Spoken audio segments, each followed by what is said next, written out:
আজ আমাদের প্রিয় ভাই বশির ভাইয়ের কাছে আমরা চলে এসেছি।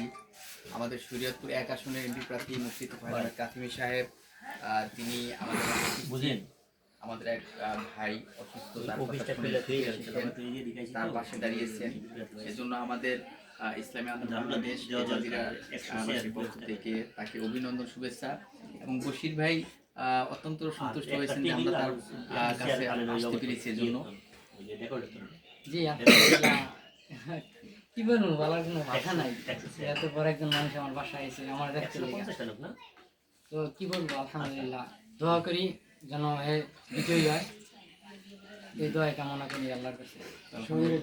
তিনি যদি আমাদের ভিতরে এমপি হিসেবে আসতে পারেন তাহলে এভাবেই তিনি মানুষের দ্বারে দ্বারে ঘুরে তাদের খোঁজ খবরগুলি নেবেন, এই আশাই আমরা ব্যক্ত করি।